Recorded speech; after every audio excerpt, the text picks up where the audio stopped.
처음에 했던 내용들 기억하십니까? 여러분들 이젠 존 스컬리 기억하세요? 예. 예, 존 스컬리를 기억하시고 있습니다. 그죠? 자, 존 스컬리 여기 있는 존 스컬리는 애플에 있던 스티브 잡스하고 같이 사진을 찍었죠. 이 사람이 누구냐?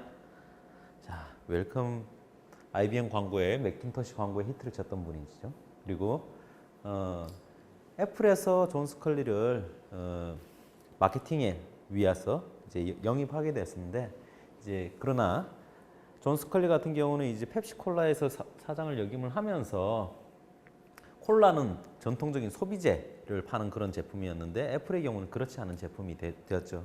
그래서 불과 그 5%의 시장 점유율밖에 획득하지 못했습니다. 가장 큰 차이는 이 존 스컬리는 자기가 판매하는 제품에 대해서 이제 오판을 하고 있었다는 것입니다.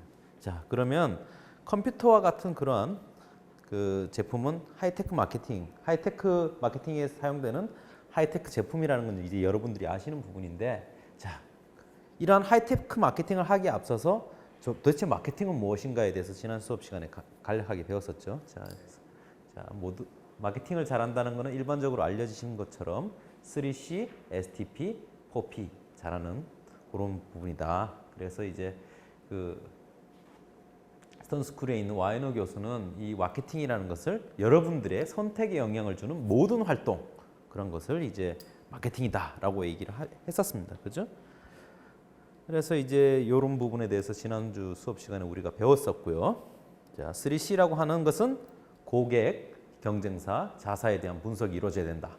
그리고 STP는 세그멘테이션, 시장 세분화, 타겟팅, 표적 시장 선정, 포지셔닝, 어떻게 우리가 위치를 선점할 것인가에 대한 부분이고요. 4P는 Product, Price, Place, Promotion에서 상품, 가격, 유통, 촉진에 대한 전략을 세우는 것이다. 자, 그러면 하이테크 제품은 이러한 그 STP, 3C, STP, 4P의 전략을 따르는데 특히 이제 제품 어떻게 좀 다르냐면 제품 전략에 좀 더 초점을 둔다고 지난주 수업 시간에 말씀드렸었습니다. 그죠? 자, 하이테크 상품이란 무엇인가? 자, 하이테크 마케팅에 앞서서 여러분들 지난 수업 시간에 우리 배웠었죠. 하이테크 상품은 도대체 뭐겠어요? 자, 질레트 마하3, 닥터 캡슐, 그리고 스마트 TV. 이 세 가지 모두 아주 신기술, 하이테크가 사용됐다는 것은 대부분 분들이 동의하시는 부분이겠죠. 그죠? 그렇지만 가장 근본적인 차이가 있는 게 앞에 두 개는 이미 시장에 대해서 어느 정도 밝혀진 바가 있다. 즉 말해서 확실하다. 확실한 수요가 존재하는 반면에 이 스마트 TV 같은 거는 이전에 있지 않았던 상품이잖아요. 그죠? 그래서 시장 불확실성이 존재한다. 그래서 기술과 시장 모두의 그 불확실성이 존재하는 그런 경우 이제 하이테크 마케팅을 하게 된다라고 말씀을 드렸었습니다. 그죠? 자, 그에 대해서 이제 말씀을 드렸었고요. 자, 그래서 하버드 비즈니스 스쿨에 있던 모리에티랑 코즈닉은 다음과 같이 Y축 그 기술 불확실성 그리고 X 시장 불확실성에 따라서 다음과 같이 제품군을 네 가지로 나누고 마케팅을 하게 된다라고 말씀드렸었습니다. 그죠? 꼭 기억해 두셔야 됩니다. 뭐가 있나요? 제일 왼쪽 아래에 있는 것들은 즉 말해서 시장도 불확실하고 시장도 확실하고 기술도 확실하다면 이러한 시장은 어떤 시장일까요? 일반적으로 잘 알려진 그런 시장이겠죠. 그러한 내구재, 전통적인 소비재 시장을 나타내고 여기에 필요한 마케팅은 뭐다? 일반적인 마케팅 기법을 사용하시면 되는 거예요. 왜냐하면 불확실성이 다 제거된 상황이기 때문에. 반면에 기술 불확실성이 높고 반면에 시장 불확실성은 적다. 즉 말해서 소비자들에 대한 분명한 니즈는 존재하는데 이러한 니즈를 충족시킬 만한 기술이 없다. 그런 의미겠죠. 이러한 시장은 어떤 것이냐? 보통 이제 소비자의 오랜 문제를 해결하는 그런 이제 문제가 있다는 그런 니즈가 있는 시장을 의미하고요. 대표적인 것으로 암 치료제, 그다음에 탈모 시장, 뭐 이런 것들이 되겠죠. 그래서 이런 부분에 대한 마케팅 기법은 Better Mousetrap Marketing이라고 말씀드렸었습니다. 그죠? 그리고 세 번째는 자, 기술에 대한 불확실성은 크게 없어요. 기술적으로 그다지 우리가 어치브해야 되는 부분은 없습니다. 반면에 시장이 이 시장이 뜰 것인가, 성공할 것인가, 확실한 니즈가 있는지 없는지에 대한 확실성이 없는 거죠. 이런 불확실한 그런 시장에 대해서는 이제 대표적인 시장으로서는 엔터테인먼트 시장, 패션 시장, 문화, 스포츠 시장과 같은 것들이 있습니다. 그래서 이런 부분에 대한 마케팅은 하이 패션 마케팅이라고 불립니다. 자, 그럼 마지막 기술적 불확실성도 높고 시장 불확실성도 높은 그런 시장. 기술도 아직까지 안정된 기술이 개발되어 있지 않고, 그리고 시장에 있어서도 시장적인 그런 소비자 욕구도 어떤 부분에 소비자 니즈가 있는지에 대해서도 잘 알려지지 않은 그런 시장에 대해서는 도대체 깜깜하잖아요. 기술적으로도 안 돼 있고 시장에 안 돼 있고. 그런 부분에 대한 마케팅이 바로 하이텍 마케팅이라고 하는 부분이고요. 이러한 부분에 대해서 우리는 한 학기 동안 강의를 배우게 될 것입니다. 자, 앞서 말씀드린 것처럼 그럼 기술 불확실성, 그럼 기술적으로 불확실하다는 것이 도대체 그 원천이 무엇인가요? 제대로 작동하는지, 부작용은 없는지, 그다음 최종 사용자에게 의도한 품질 서비스가 전달되는지, 개발 완료 출시 시점을 맞출 수가 없는지, 그다음 다른 신기술이 제품 및 서비스를 진부화시킬 위험이 있는지, 그런 부분이 되겠죠. 그죠?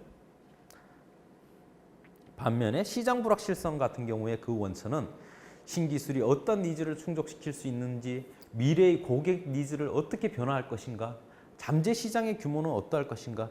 사람들이 니즈가 있으면 뭐예요? 잠재 시장이 조그만, 그 시장 자체가 조그만데 그건 의미가 없다는 거죠. 그죠? 그 다음에 혁신의 확산 속도는 어떠할 것인가. 여기에 대한 니즈는 있는데 천천히 받아들여져요. 그건 의미가 없겠죠. 그죠? 그리고 산업 표준이 어떻게 결정될 것인가 등등이 바로 이 시장 불확실성의 원천이라고 할 수 있겠습니다. 자, 그러면 하이테크 마케팅을 하는데 이제 어떤 부분이 중요할까요? 하이테크 마케팅은 기존 마케팅과. 자, 첫 번째 마케팅 가장 큰 차이는 하이테크 상품은 새로운 시장을 만든다는 점입니다. 자, 기존에 있던 시장이 아니에요. 그렇기 때문에 시장 창조 전략, 즉 크리에이트 앤 온 전략이 필요하다는 겁니다. 자, 두 번째는 기술과 마케팅의 연계가 중요해요. 마케팅과 기술을 서로 뗄 수가 없는 그런 관계라는 거죠. 그래서 하이테크 마켓에서는 차별화된 상품이 기획이 어렵겠죠. 그죠? 이것저것 다 완전하니까 이제 그다음부터는 이제 시장 세분화가 이루어지는 건데, 여기는 지금 시장도 불확실하고 기술도 불확실하기 때문에 완전화된 어떤 그 하나를 기준으로 다양한 그런 차별화된 상품을 만들기가 힘들다는 겁니다. 일단 하나라도 성공해야 되겠죠. 그래서 기술이 필요하고, 이런 경우에 이제 이를 돌파하기 위해서 기술적인 그 향상이 필요하고요. 그리고 하이테크 마켓은 기술만 있다고 되는 건 아닙니다. 그죠? 그래서 혁신 상품의 성공, 확산을 하기 위해서는 마케팅이 결합이 돼야 돼요. 그래서 시장 그 기술과 마케팅이 연계되는데, 자, 그러면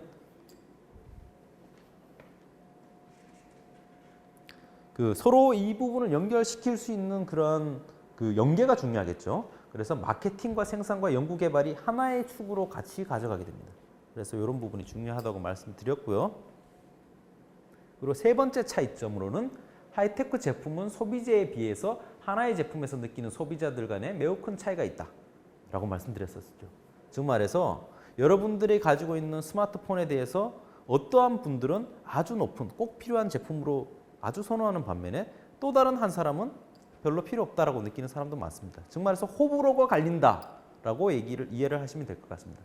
자, 네 번째는 하이테크 마케팅에서는 포피 마케팅 관리 요소 중에 상품 전략이 매우 중요하다. 여러분들이 아시고 있는, 대표적으로 알고 있는 아이폰이라든지 아이패드라든지 이와 같은 그런 그 스마트폰, 스마트패드와 같은 그런 상품들은, 태블릿 PC 같은 상품들은 전반적으로 보시면 다 플랫폼이죠.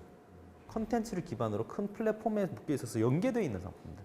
말해서 보완적인 성격을 가진 상품들이라는 겁니다. 그죠?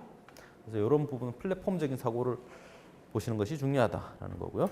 그리고 하이테크 마켓은 또 다른 부분이 시간이 매우 중요해요. 세워라 내워라 해서 팔 수가 없다는 겁니다. 이 마켓에서는 시장에 적절한 타이밍에 진입하지 않으면 어떻다?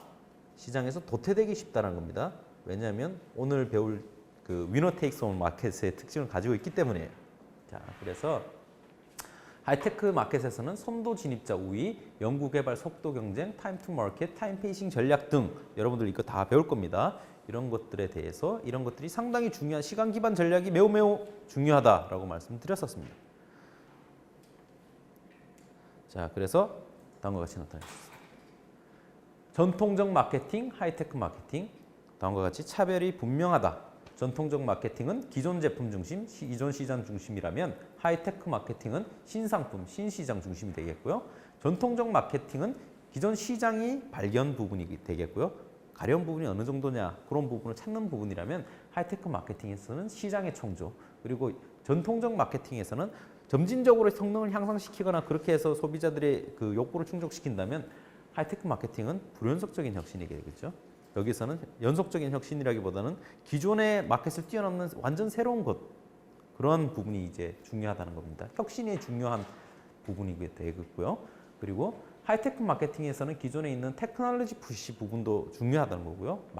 마켓풀, 테크놀로지 푸시, 마켓풀이 동시에 작용하는 그런 시장이라는 겁니다. 자, 그리고 전통적인 마케팅에서는 당연히 앞에 마켓풀이니까 수요 측면의 마케팅이 중요하겠죠. 소비자는 왕이다. 소비자한테 다 맞춰주고 소비자들이 원하는 대로 세그멘테이션해서 파는 그런 전략이 중요하겠죠.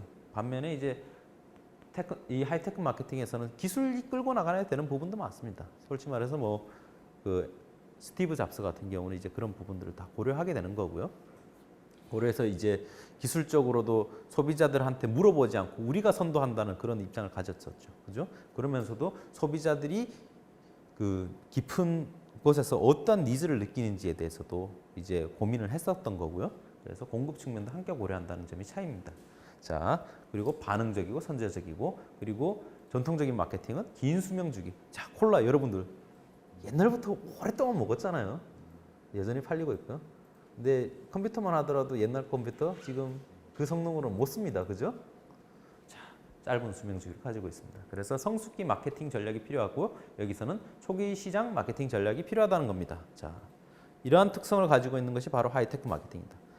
자, 그러면 이전 수업 시간에서 우리가 제일 중요하게 생각했던 것은 이 하이테크 마케팅에서 제일 중요한 거는 가장 차이가 있는 건 뭔가요? 제가 드렸던 말씀 중에 가장 큰 화두는 뭐였어요? 불확실성입니다. 말 그대로 불확실성.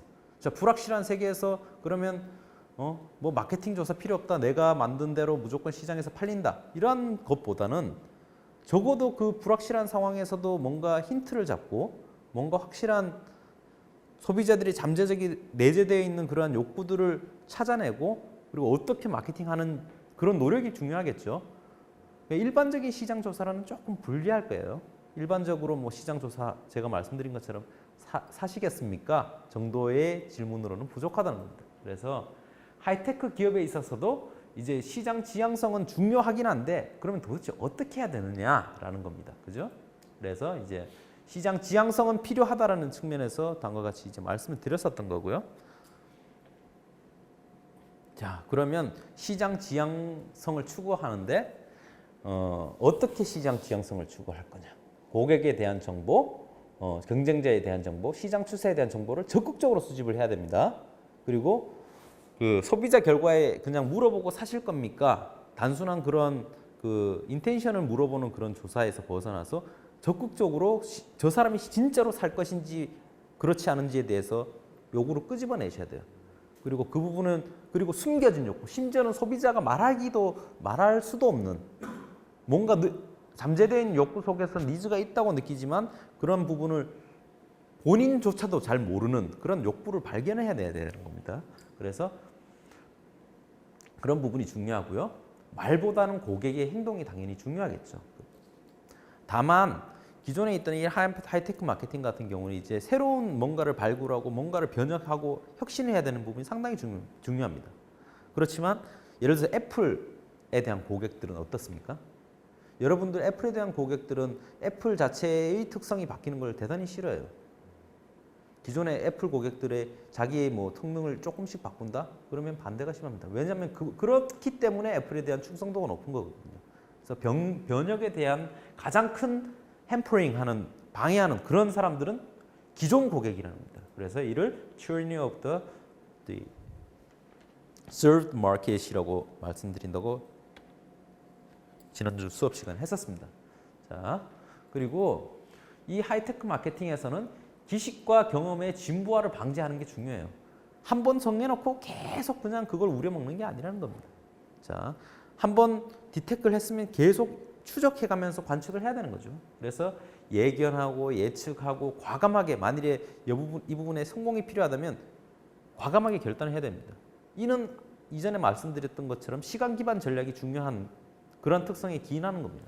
자, 그리고 경영 관리를 아까 하이테크 마케팅은 어떻다 그랬었습니까? 하이테크 제품들은 전반적으로 어떤 특성을 가지고 있다고 말씀드렸었죠? 시스템적이죠. 서로 연계되어 있다고 말씀드렸죠. 플랫폼적인 사고가 중요하죠. 이런 것들이 무엇을 의미합니까? 자, 다양한 지식이 필요하다는 겁니다. 그죠? 다양한 지식이 필요하고 한 분야에 대한 전문적인 스킬로는 해결되지 않는 그런 특성을 가지고 있죠. 자, 그래서 경영관리의 스킬셋을 확대하는데 이를 위해서는 기업 간의 파트너십이 절대적으로 필요하다라는 겁니다. 자, 이런 관점에서 지난주 우리는 하이테크 시장, 하이테크 마케팅이 무엇인가? 그래서 기존 마케팅과 어떤 차별점이 있는가? 이런 부분에 대해서 이제 살펴봤습니다. 자, 오늘은 하이테크 마케팅의 이론적 기초에 대해서 말씀드릴게요. 자, 여러분들 카카오톡 다 많이 쓰셔보셨죠? 그죠? 여러분들 카카오톡 언제부터 쓰셨어요? 언제부터 쓰셨어요? 4년 정도? 4년 전에는 그러니까 카카오톡을 쓰게 된 배경이 있을 거 아니에요? 스마트폰이죠. 그죠? 메신저라는 서비스는 기존에는 어떤 형태로 있었습니까? PC로 했었어요. 한메일 뭐 이런 거죠. 했었죠. 반면에 이 카카오톡이라는 서비스는 여러분들이 기본적으로 사용하는 그 서로 커뮤니케이션을 저희 스마트폰으로 하게 됨으로써 출발을 했던 겁니다.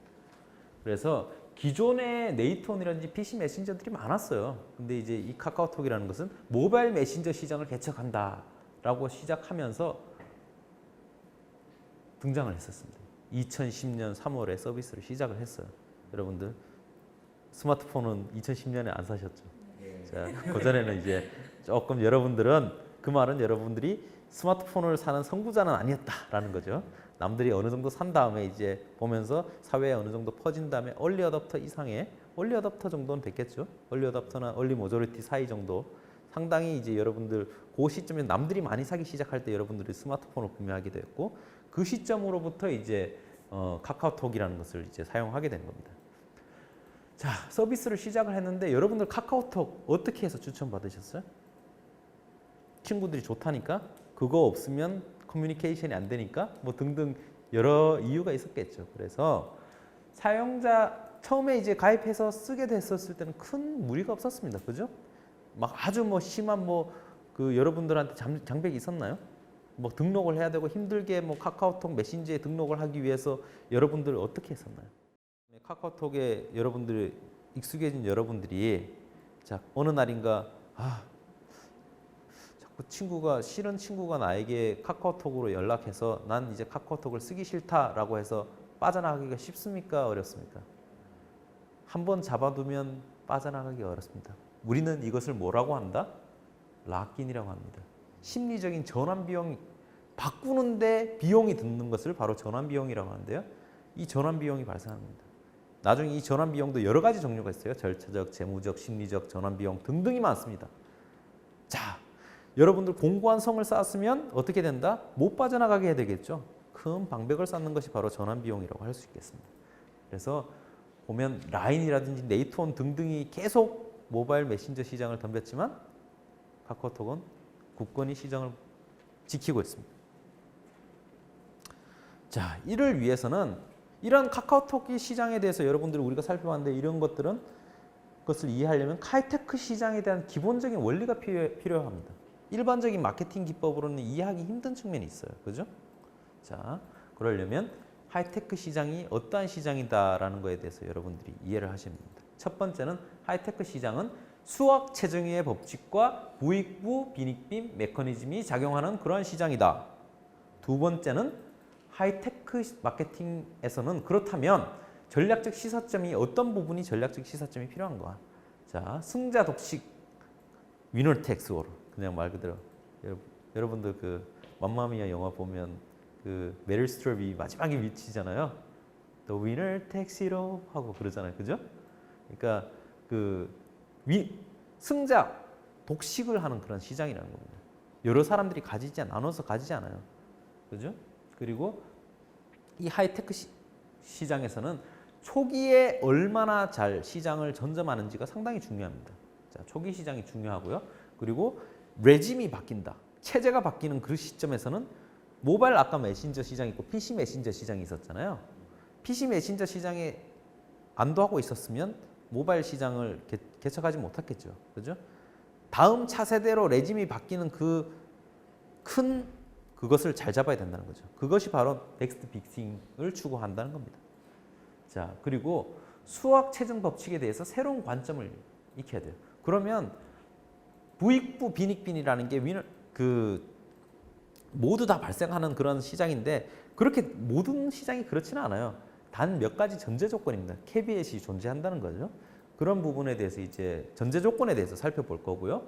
그리고 이에 맞춘 후발 기업들이 그렇다면 우리가 있는 위치에 따라서 어떻게 공략을 해야 되겠는가? 이런 하이테크 시장을 뒤늦게 왔지만 놓쳤지만 어떻게 따라잡아야 될지에 대해서 이제 전략을 짜야 되는지에 대해서 우리가 배울 거고요. 그리고 마지막으로 하이테크 마케팅에서의 여러분들 주요 법칙들에 대해서 간략하게 살펴봅니다. 뭐의 법칙? 많이 들어본 법칙이죠. 어떤 법칙이에요? 자, 배울 겁니다. 트랜지스터의 집적도에 대한 법칙이죠. 자, 그 다음에 이제 맥칼퍼의 법칙도 있겠죠. 이런 부분에 대해서 배울 겁니다. 자, 개괄로 하고 나니까 오늘 수업 시간 다 배운 것 같죠. 자, 개별로 하나하나 살펴보도록 하겠습니다. 자, 수학 체감의 법칙. 수학 체감이 뭔가요? 자, 여러분들이 똑같이 일을 합니다. 똑같이 일을 해요. 자, 혼자서 이만큼 했어요. 백지장도 맞들면 낫다 해서 2명이서 아웃풋을 냅니다. 근데 3명, 4명, 5명, 6명 늘어나면 어떻게 돼요? 1명이 더 추가적으로 하는 일의 그 성과가 어떻게 된다? 일반적으로 줄어들어요. 처음 한 사람이 할 때는 성과가 많이 늘어나는데 1명이 더 들어갔었을 때 그 성과 자체가 한 사람이 하는 성과 자체는 점점 줄어드는 그런 현상이 발생한다는 거예요. 일반적인 생산함수는 다음과 같은 특성을 가지고 있어요. 그래서 이런 것은 농업이라든지 전통적 제조업에서 적용될 수 있는 그런 겁니다. 하지만 이제 이렇게 되면 성장의 한계가 있겠죠. 사람만 많이 넣는다고 아웃풋이 많이 나오는 게 아니거든요. 그리고 이제 이런 경우에는 이제 제로섬 경쟁이 이제 일어나기 시작해요. 그래서 경영의 초점은 어떻게 사람들의 자원을 최적화해서 활용할 거냐, 그런 부분에 초점이 있는 거예요. 이러한 그 수학 체감의 법칙이 작용하는 그러한 산업에 대해서 어떻게 경영을 할 것인가에 대해서는 자원을 얼마나 최적화를 활용해서 최대한 생산을 할 것이냐, 그 부분에 이제 초점이 맞춰져 있다고 할 수 있겠습니다. 그렇지만 이제 신경제가 왔어요.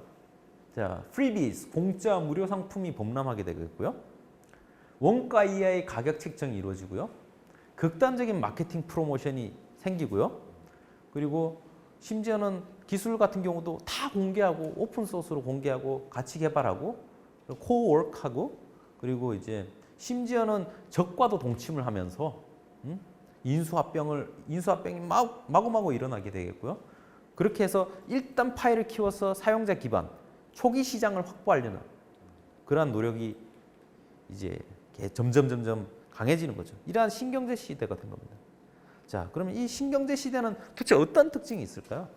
초기 시장을 선점하고 그러한 것들은 바로 여러분들 아까 말씀드렸던 수학 체감의 법칙이 더 이상 작동하지 않는 그런 시장이라는 겁니다. 그래서 이런 경우에 수학 체증의 법칙이라고 해요. 그러면 수학 체감과 반대겠죠. 수학 체증이면. 자, 생산 요소의 투입이 많을수록 산출 증가의 폭이 증가하는 거예요. 1명이 할 때랑 2명이 할 때랑 성과가 4배가 돼요. 인풋이 2배가 됐는데 아웃풋은 4배가 돼요. 4명이 8명이 됐는데 아웃풋은 16배가 돼요. 그죠?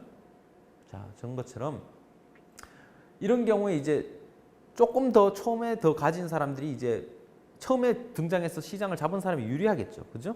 자, 이러한 수학 체증의 법칙이 작용하는 그런 시장에서는 불균형이 생기는 거예요. 가진 자가 더 많이 가지게 되는 거야. 자, 1명, 2명 하는 일하는 데가 있는데 혼자서 일했을 때 아까 2배잖아요. 근데 지금 같은 경우는 산출이 어떻게 됐어요? 혼자 2명, 산출물의 차이는 1대 4죠. 자, 혼자가 생산하고 나머지 4명이 생산해요. 그러면 혼자 생산한 사람은 여전히 1을 생산하겠죠? 4명이 생산하면 그냥 4배니까 사람 수가 4명 늘었으니까 4배만 느는 게 아니고 생산량이 어떻게 된다? 예를 들어서 제곱이라고 치면 16병이 되겠죠. 그러면 격차는 아웃풋의 격차는 15나 되는 거죠. 그죠? 점점 더 커지는 겁니다. 자, 불균형의 심화와 시장 집중이 일어나요. 한 사람이 다 가지는 거예요. 그래서 이거에 대해서 피터 드러커는 얘기했어요. 자, 선도 기업이 장악하고 있는 시장에서 그 선도 기업을 내쫓고 후발 기업이 그 자리를 차지하기 위해서는 제품 혹은 서비스가 10배 더 훌륭해야 된다. 그만큼 따라잡기가 힘들다는 겁니다. 뒤늦게 들어와서 이러한 시장을 차지하기는 힘들다는 거예요. 자, 다음과 같이 얘기를 했었죠. 자, 그러면 이 수학 체증 사회의 결과는 그럼 어떻게 됩니까? 자, 어떠한 수학 체증 사회가 그 산업이 작동하는 사회겠어요? 산업이겠어요. 자, 여러분들이 주지하는 바와 같이 하이테크 산업이 수학 체증이 그 법칙이 작용하는 그런 산업인 겁니다. 자, 그리고 대표적인 것으로 지식 산업이 있겠고요. 그리고 시장, 아까 말씀드린 것처럼 시장 불균형이 심화되는데 한 독점적 지배자가 생긴다고 말씀드렸었죠. 그것을 우리는 고릴라라고 부릅니다. 여러분들 이 수업 시간을 통해서 여러분들은 특이한 몇 가지 자르곤들, 언어들을 배우게 될 거예요. 마케팅 하는 사람들이 하는 그 사람들만이 쓰는 언어들을 배우게 될 거거든요. 뭐 뮤턴트도 있고 고릴라 뭐 이런 것도 있고 그 다음에 침팬지 뭐 이런 것도 있어요. 그죠? 이런 것들 배우게 될 거예요. 그죠? 자, 그리고 이런 수학 체증의 사회에서는 처음에 그 큰 그 위너 테이크스 올 하는 그 진영에 참가를 해야 되겠죠. 그죠? 어떻게든 파이를 키워야 되니까 윈윈이 필수가 되겠고요. 서로 다 윈윈할 수 있도록 협종 연행이 일어나는 겁니다. 자, 그리고 경영의 초점이 이제 그냥 적응하고 순응하고 이런 정도가 아니고 큰 1등 아니면 살아남기 힘든 세상. 자, 넥스트 빅스윙을 추구해야 되는 겁니다. 시세의 흐름을 정확하게 파악해야 된다는 겁니다. 자, 다음 슬라이드. 여러분들 마이크로소프트, MS 많이 들어봤죠? 자, 마이크로소프트는 혁신적인 기업입니다. 빌 게이츠. 여러분들 머릿속에는 마이크로소프트, MS는 아주 혁신적인 기업이라 알려있죠. 그렇습니까?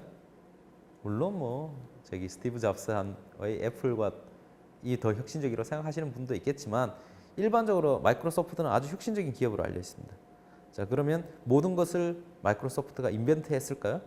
다 개발하고 R&D해서 만들었을까요? 자, 한번 몇 면을 살펴봅시다.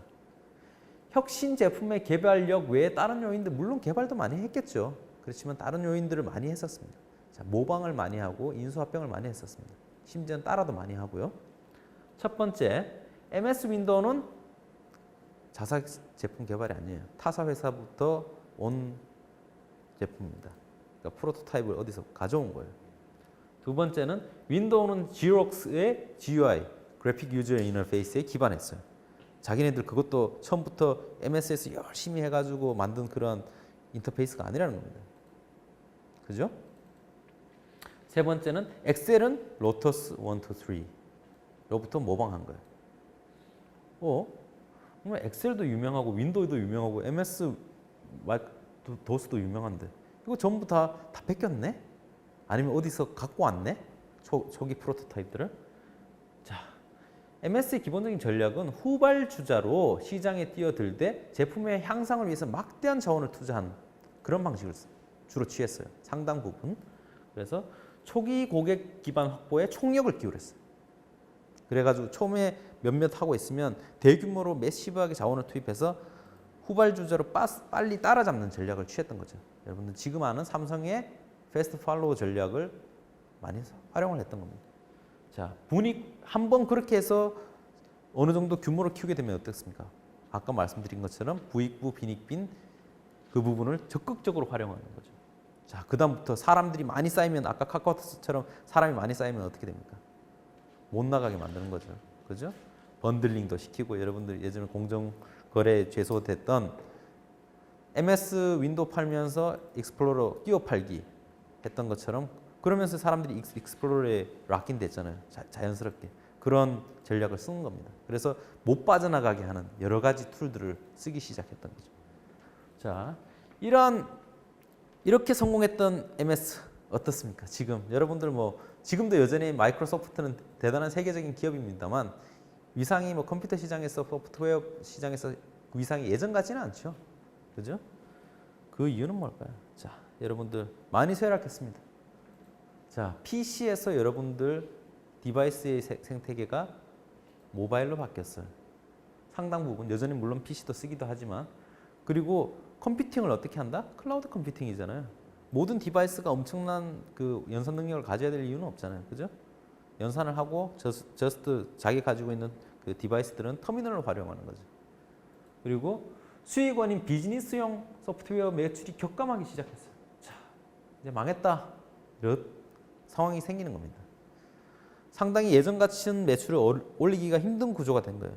만일에 마이크로소프트가 시대의 변화를 명확하게 감지를 했다면 이 부분도 빨리빨리 전환을 했었겠죠. 근데 이제 큰 만큼 무거워서 움직이기가 힘든 거예요. 충성하는 고객들도 많고. 그죠? 속도가 빠르지가 않은 겁니다. 여러분들, 반도체 제조사 같은 경우도 한 회사가 다 먹다가 치킨 게임에서 다 먹을 수 있는 것 같지만 어느 순간인가 되면 또 합종 연항해서 다음과 같이 또 마켓 시어가 또 바뀌어요. 그리고 한 번 승자가 됐다고 끝까지 승자가 되는 게 아닙니다. 마음을 놓을 수가 없는 거예요. 자, 우리가 알고 있는 혁신의 대명사인 애플 같은 경우도 어떻습니까? 계속 그렇습니까? 계속 성공할 수 있을 것 같아요? 잠깐만 실수하면 그냥 곤두박질 치게 되어 있습니다. 보시는 것처럼 잘 나가는 애플도 아이패드 점유율이 점점 떨어지기도 하고 이런 신문 기사를 보게 되는 겁니다. 오늘 뭐 잘 팔리고 뭐 사상 최고의 뭐 매출을 올렸다라고 하는 제품도 다음 넥스트 제너레이션이 되면 그만큼 팔리기 힘들고 망해가는 그런 기업이 될 수도 있는 겁니다. 정말 불확실하죠, 그죠? 자, 그러면 이러한 부익부 빈익빈의 메커니즘을 살펴보려면 이제 여러 가지 이제 어떤 것 때문에 부익부 빈익빈 메커니즘이 작용하는가 그 부분에 대해서 여러분들이 이제 살펴봐야 되는 겁니다. 첫 번째로는 네트워크 효과가 작용하는 거예요. 네트워크 뭐죠? 연결망이겠죠. 뭐 어렵지 않잖아요. 연결망, 네트워크 효과. 자, 직접 네트워크 효과, 간접 네트워크 효과가 있고요. 두 번째는 사용에 의한 학습 효과 작용. 이게 뭘까요? 한번 써보면 다음에는 훨씬 더 쉽게 쓰게 되겠죠. 아니면 한번 개발을 해보면 기업 입장에서 한번 개발을 큰 돈 들여서 개발을 해보면 그 다음에는 생산할 때 단가가 줄어든다. 두 개 할 때보다는 여러 번 많이 해보면 우리 단축구멍에다가 뭐 어떤 공자 공장에서 일하는 인형 눈 붙이는 아주머니가 처음 붙이실 때보다 10년 했어요. 그걸 한 10년쯤 하시면 어떻게 돼요? 속도가 엄청나죠. 이걸 바로 사용에 의한 학습이라고 합니다. 자, 그리고 기술적으로 상호 관련이 있다는 겁니다. 아까 말씀드린 것처럼 그 시스템적인 그런 특성을 가지고 있고요. 그리고 높은 전환 비용과 고착화의 특성을 가지고 있습니다. 왜냐하면 사실 3번, 4번 기술적 상호 관련성, 사용에 의한 학습, 높은 전환 비용과 고착화 이런 모든 것들이 바로 네트워크 효과와 사실은 직접적인 연관이 다 있어요. 그리고 마지막으로는 막대한 초기 투자 비용. 처음에 초기 투자 비용은 들지만 먼저 진입을 하게 되면 원가에서 우위가 있겠죠. 다음부터 빨리 들어갔으니까 사용에 의한 학습이 작용해서 더 낮은 비용에 생산할 수 있겠고요. 그리고 먼저 선점 들어갔으니까 연관되는 기술, 하위 기술이라든지 관련 기술을 매집을 하게 되겠죠. 그래서 다른 그 따라오는 기업들보다도 훨씬 더 우위에 서는 겁니다. 자, 그럼 네트워크 외부성이 뭐냐? 네트워크 익스터널리티라고 해요. 경제학에서는. 한국말로 네트워크 외부성이고요. 네트워크 외부성은 쉽게 말씀드리면 사용자의 수가 증가하면 개별 사용자가 체감하는 제품의 가치가 증가해요. 아까 말씀드린 것처럼 핸드폰이 해당하겠고요. 쉽게 얘기하면 나와는 다른 제3자가 가지게 됐는데 내 효용이 증가하는 거예요. 그죠? 신기하죠? 그러니까 쓰는 사람이 많아지면 많아질수록 우리 다 같이 좋은 거예요. 그런 특성을 가지고 있는 겁니다. 직접 네트워크 효과예요. 요거는 사용자의 수가 증가하는데 그 디바이스, 그 제품, 그 서비스가 를 사용하는 사람 수가 늘면 나의 효용은 그 제품을 사용하는 나의 효용이 증가하는 거예요. 자, 그래서 전통적인 것으로 기찻길, 그죠? 그다음 통신망, 그죠? 두 개의 그 위치 사이에 기찻길이 연결돼 있으면 서로 좋잖아요, 그죠? 그리고 기찻길이 한 선이 있는 거랑 두 선이 있는 거랑은 또 훨씬 더 다르겠죠. 4배가 되고 6배가 되고 그러면 이제 온갖 종류의 경우의 가짓수가 생기니까 훨씬 더 그 이익을 누리겠죠. 통신망도 마찬가지고요. 반면 이런 것을 직접 네트워크 효과라고 하는 반면에 간접 네트워크는 보완제가 증가할 때 개별 사용자가 체감하는 제품 가치가 증가한다라는 거고요. 대표적인 게 어떤 게 있겠죠? 여러분들 스마트폰의 어플리케이션, 여러분들이 사용할 수 있는 어플리케이션의 선택수가 늘어나면 어떻습니까? 스마트폰을 사용하는 여러분들이 훨씬 더 효용이 증가하겠죠. 여러분들이 DVD 플레이어를 가지고 있어요. 거기에 호환될 수 있는 출시되는 타이틀이 많아요. 그러면 여러분들은 더 좋겠죠. 여러분들 뭐 플레이스테이션 4를 샀는데 타이틀이 많아요. 샀는데 타이틀이 꼴랑 2개야, 1개야. 그러면 어떻게 되겠습니까? 별로 효용이 증가하지 않겠죠. 이러한 보완제의 크기가 나의 효용에 영향을 주는 것을 간접 네트워크 효과라고 합니다.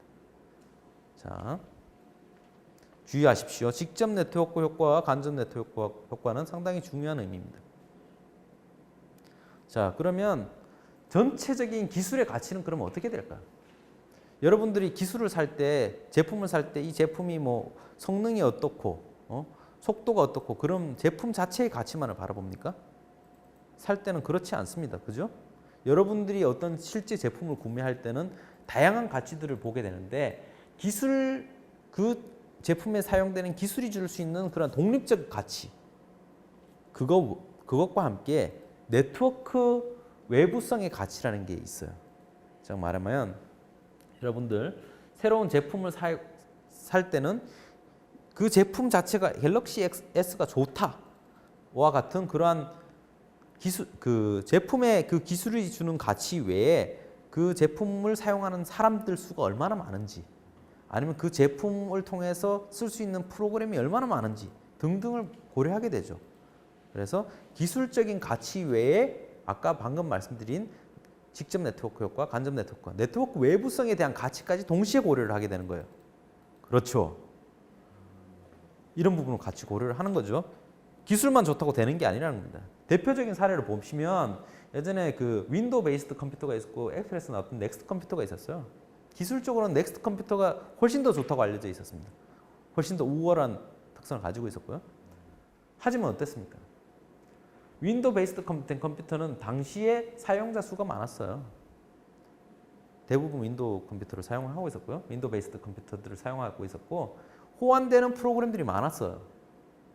근데 이 애플의 넥스트 컴퓨터는 어떻습니까? 호환되는 프로그램 수가 적었습니다. 프로그램은 누가 만들죠? 애플이 다 만드나요? 윈도우가 다 만드나요? 아니죠. 협력업체들이 만들겠죠. 프로그램 개발업체에서 만들죠. 그러니까 보는 것처럼 기술이 주는 가치는 넥스트 컴퓨터가 훨씬 더 컸는데 결과적으로는 어떻습니까? 네트워크 가치가 주는 가치가 이 윈도우 베이스드 컴퓨터가 훨씬 더 컸던 거예요. 그래서 결과적으로 총합에서는 윈도우 베이스드 컴퓨터가 이겼어요. 그래서 넥스트 컴퓨터는 시장에서 사라졌다라는 겁니다. 자, 그러면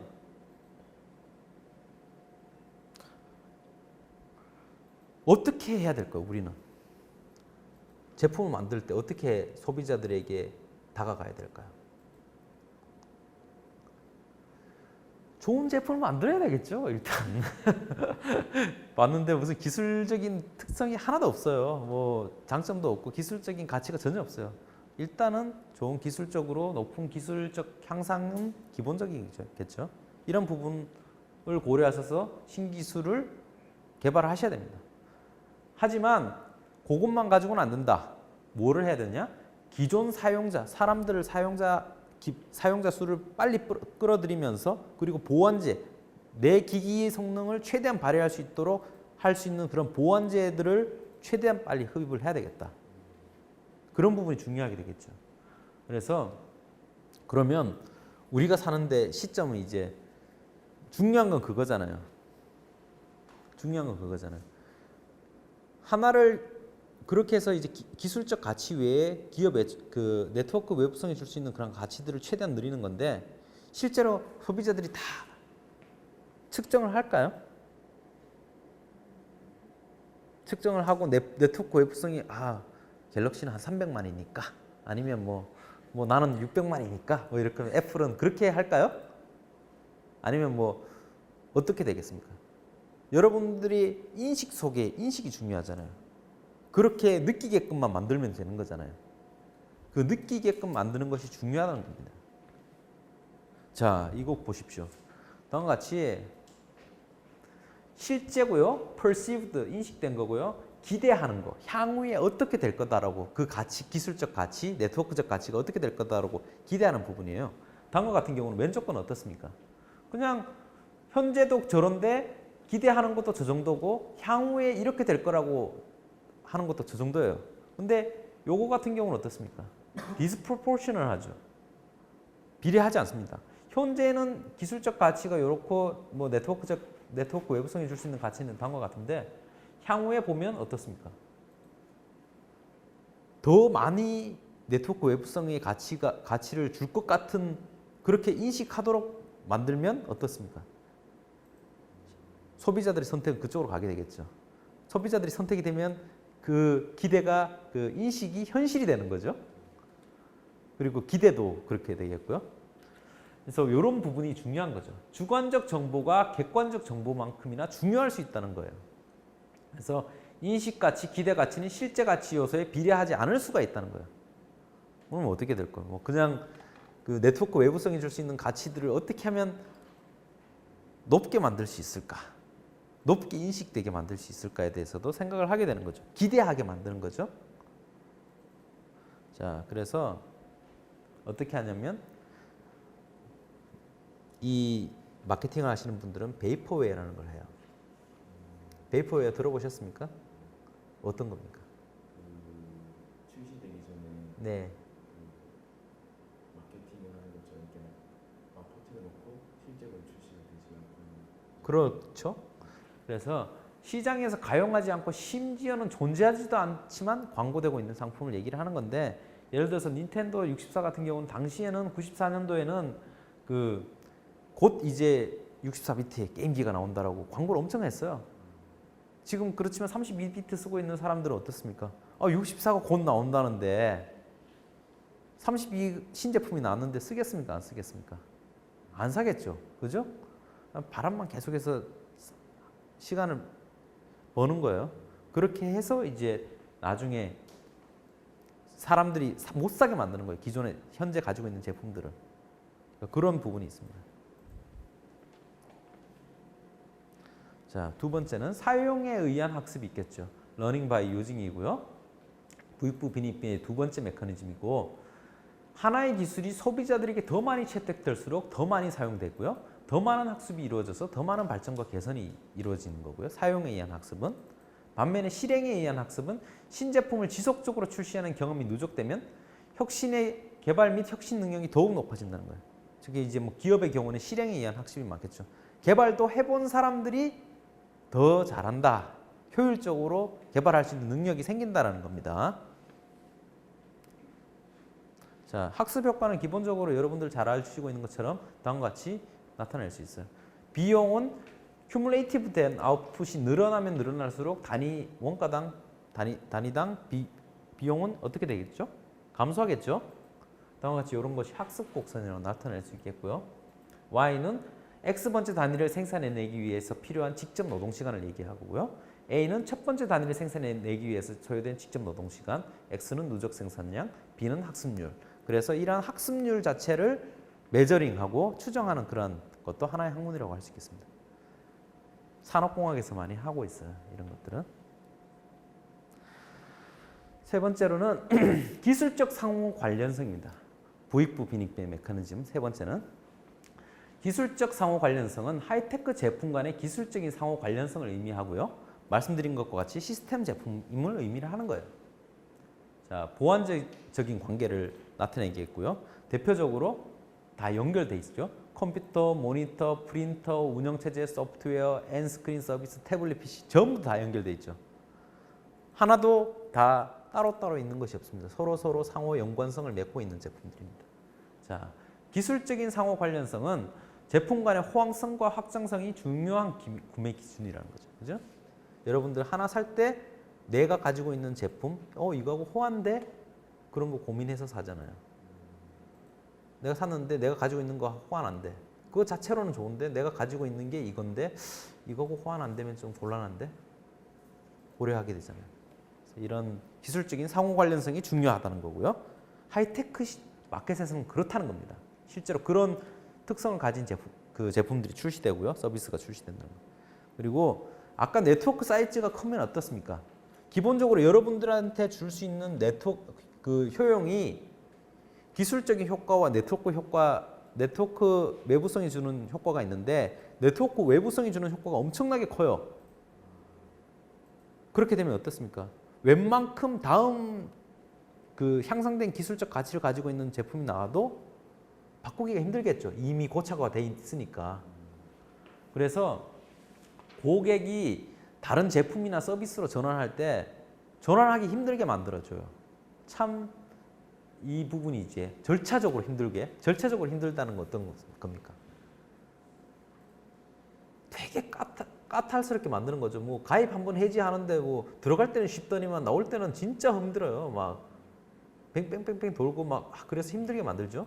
두 번째는 재무적, 돈 들어가게 만들어요. 해지를 하려면 자기 제품 못 쓰는 거죠. 그 다음에 새롭게 뭐 가입을 해야 되니까 가입비가 들고요. 그 다음에 관계적 비용. 그런 부분이 들겠죠. 관계적 비용도 마찬가지겠죠. 심리적으로도 여러분들 멀쩡한 것을 이제 안 쓰고 새롭게 쓰면 이제 좀 죄책감 느끼잖아요. 그런 부분도 있고요. 그러니까 여러 가지 종류의 이 전환 비용에 해당하는 못 바꾸게 만드는 그런 비용적인 요소를 높여가는 겁니다. 그래서 하이테크 제품들은 일반적인 제품도 그렇겠지만 여러분들 고객에 대해서 이 물건을 참 오래 가지고 있었는데 새 물건이 왔다고 쓰면 왠지 감정이입을 하게 돼서 얘한테 죄진 것 같고 그렇잖아요. 그런 것까지도 고려를 하는 거예요. 그러니까 이런 하이테크 제품은 전반적으로 일반적인 제품에 비해서 높은 전환 비용을 가진다라고 알려져 있습니다. 그래서 그리고 마지막으로 하이테크 제품은 기술적으로도 불확실하고 시장적으로 불확실하고 그죠? 기술적으로 불확실하다는 거는 기술 수준이 높아야 되겠죠. 쉽게 카피하기 힘든 기술적인 수준이 높은 기술을 의미하니까 처음에 초기 개발 비용이 엄청나게 많이 들어가요. 그건 사실입니다.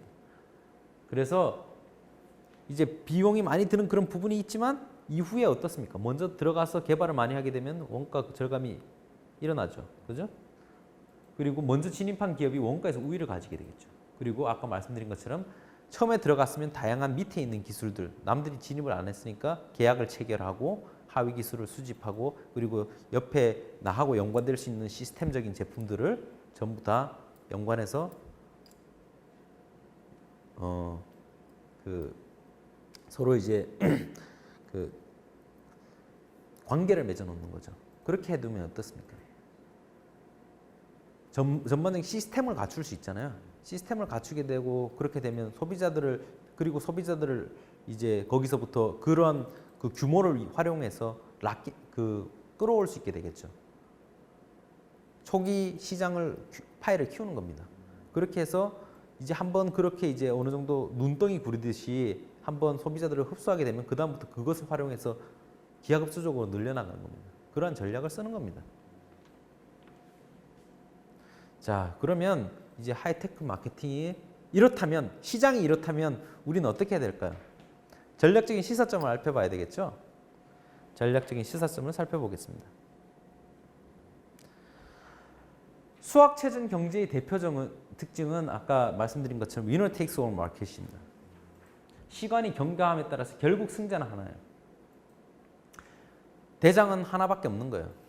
PC 시장의 승자는 한 명이다. 물론 이제 양분되어 있는 상황도 있겠지만 아까 그것은 이제 향후에 이제 제가 어떠한 가정에 의해서 결정된다고 말씀드릴 거고요.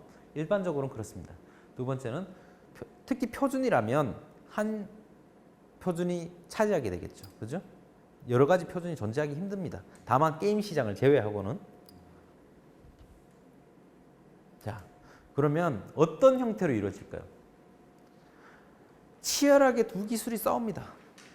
표준을 차지하고 시장에서 승자가 되기 위해서 싸웁니다. 이 배틀존에서 시장 점유율이에요. 시장이 지남에 따라서 시장 점유율이 두 기술 간에 심각하게 싸우는 거죠. 근데 어느 한순간인가 우연한 계기로 갑자기 벌어지기 시작합니다. 우리는 이것을 무엇이라고 부릅니까? 티핑 포인트라고 합니다. 티핑 포인트. 티핑 포인트라는 거는 이제 사회 문화적 전염 현상을 일반적으로 설명하기도 해요. 그래서 범죄라든지 전염병이라든지 자살이라든지 그런 것들이 증가하다가 어느 순간 갑자기 늘어나잖아요. 티핑 포인트가 되어서 증가한다. 이런 얘기를 씁니다.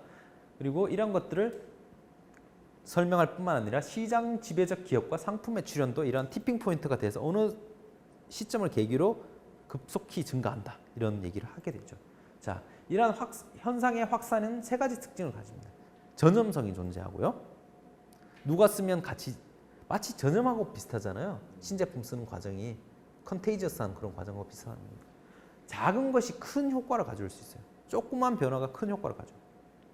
그리고 변화는 제일 중요한 변화는 극적인 일정 시점에서 계기로 티핑 포인트에서 발생한다는 겁니다. 자, 2015년도는 3D 프린팅의 해, 티핑 포인트. 자, 3D 프린팅에 티핑 포인트가 왔습니까? 우리가 모르는 사이에 티핑 포인트가 왔을 수도 있어요. 그죠? 자, 이러한 경쟁은 승자 독식과 승자 독식은 어느 순간인가 일어나 그 전조가 보이는 겁니다. 자, 처음에 초기 시장이 제가 종리하다고 말씀드렸는데 초기에 이제 빠른 고객을 확보하는 것을 초기 빠른 고객 기반 구축이라고 하거든요. 고객 기반. 그래서 이것을 영어로 하면 installed base라고 해요. 용어를 잘 알아두시고요. installed base를 구축하는데 처음에 사용자가 어떻습니까? 받아들인 사람이 많으면 너 써? 물어볼 수 있겠죠? 나 이거 살려고 하는데 너 써? 나도 써. 그래? 다른 요소 보지도 않고 다른 사람들 다 이거 쓰네. 어르신들 그러잖아요. 매장에 가서 이거 살려고 하는데 어떤 거 주세요. 이러면 요즘 분들 다 이거 써요. 이러면 그래요? 그럼 저도 이거 주세요. 이 부분이 많이 차지하잖아요. 물론 뭐 금액도 차지하겠지만. 그래서 한번 사게 되면 어떻습니까? 사용자 기반은 띵동 한 명 더 늘어나겠죠. 그죠? 그러면 더 사이즈가 크니까 다음에 제3자가 또 오면 어떻게 되겠습니까? 요즘 다 누가 이거 써요? 더 누가 써요? 늘어납니다. 점점 더 강화가 되겠죠. 그죠? 긍정적 피드백, virtuous circle이 일어나겠죠. 한번 고객이 이탈하게 되면 그것이 다시 또 새로운 고객이 어답션하는데 부정적인 영향을 주고 이것은 우리는 vicious circle로 빠지게 됩니다. 부정적 피드백에 빠지게 되는 겁니다. 한편 이런 건 보안제의 경우에도 마찬가지예요. 예를 들어서 여러분들이 어떤 플랫폼 OS를 파는 기업이에요.